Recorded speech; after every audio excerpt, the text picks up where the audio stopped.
दोस्तों, जब हमारे ऊपर पीड़ाएं आती हैं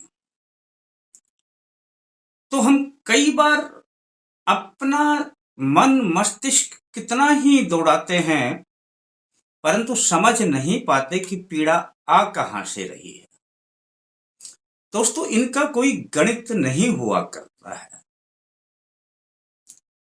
लेकिन अब किसी ने कोई भी दोष बता दिया, किसी भी देव का दोष बता दिया, पितरों का दोष बता दिया।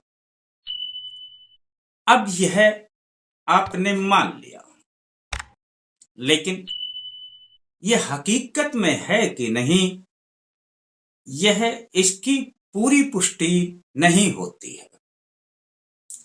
लेकिन एक बात बेहद जरूरी है कि आपको भी मानना पड़ेगा कि नवग्रह की जो पीड़ाएं हैं वो किसी ना किसी ग्रह की कोई ना कोई ऐसी दृष्टि अवश्य पड़ती रहती है, पीड़ा का कारण बनती है। अब आप इसके लिए भी कुछ ना कुछ उपाय अवश्य करते रहते हैं।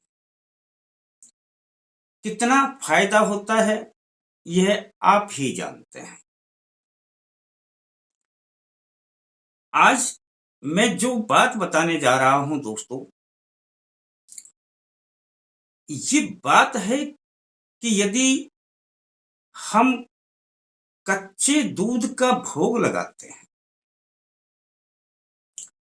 अपने नवग्रह देवों को, तो समझ लेना कि उनसे आने वाली सारी पीड़ाएं गायब हो जाती हैं। आप पूछेंगे कि कच्चा दूध ही क्यों? दोस्तों, इन चीजों का विधान कभी शास्त्रों में ढूंढने से नहीं मिलता है,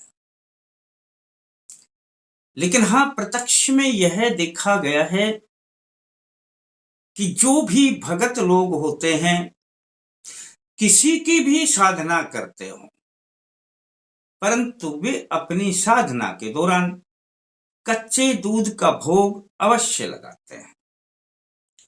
लेकिन ये कच्चे दूध की विधि उनकी अपनी अलग होती है।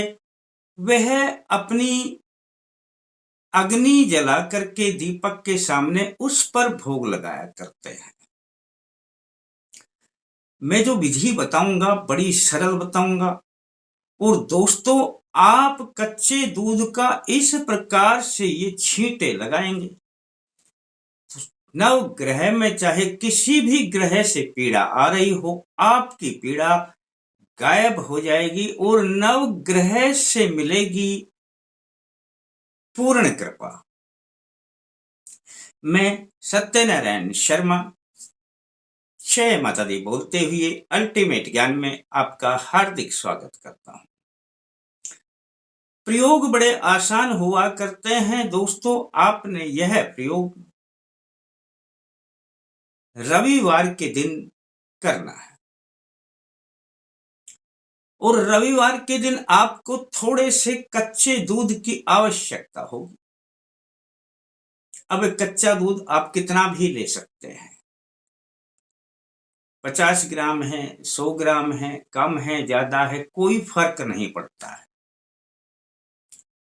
कच्चा दूध अपने पास में रखना है दोस्तों। आपने नहा धो करके अपनी नित्य क्रियाओं से जब निवृत्त हो जाएं, तो सुबह के समय ही इस प्रयोग को करना है, और वह कच्चा दूध किसी भी पात्र में ले आए, और आपने ऐसे स्थान पर खड़े होना है जिस जगह से आसमान दिखाई देता हो। अब बहुत से लोग कहेंगे, जी हम तो ऐसी जगह पर रहते हैं जहां से हमें घर में आसमान ही नहीं दिखता, घर की छत पर आ जाएं, घर की गैलरी में आ जाएं, पर घर के कोई ना कोई ऐसी जगह पर आ जाएं जहां से आसमान आपको दिखाई देता हो। अब आपके हाथ में पात्र है जिसमें दूध है।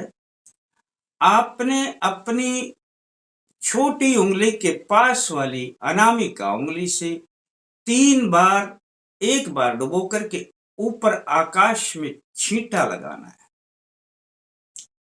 इससे पहले आपने सर्वप्रथम आकाश की ओर देखना है।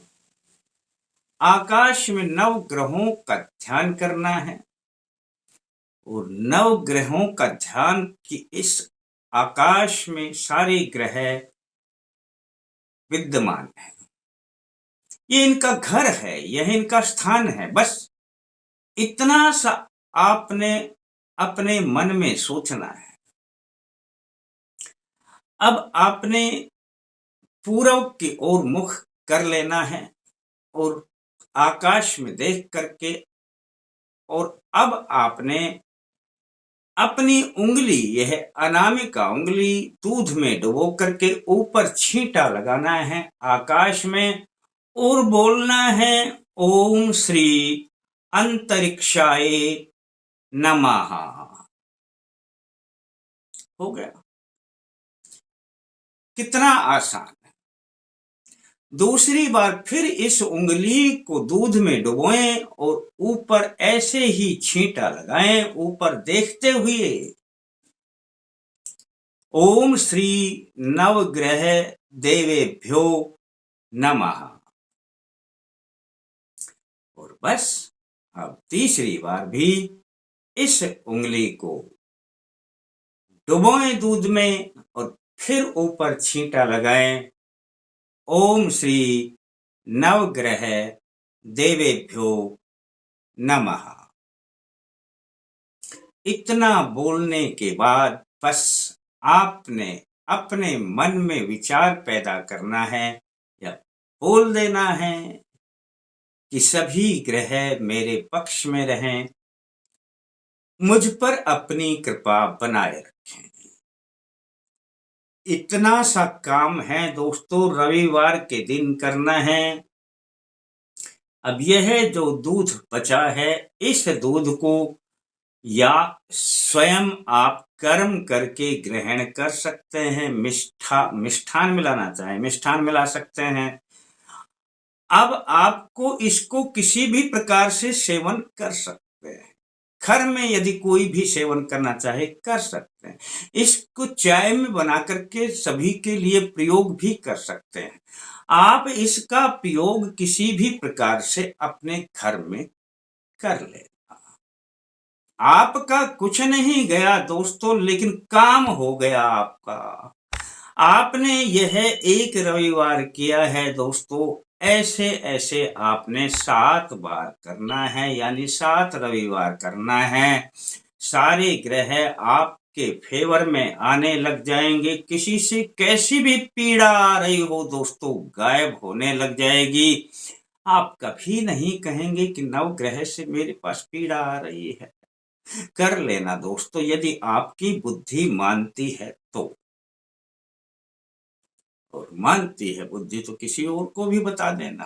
अच्छा लगे तो लाइक कर देना। फिर मिलते हैं दोस्तों नए अंक के साथ। तब तक के लिए जय माता दी।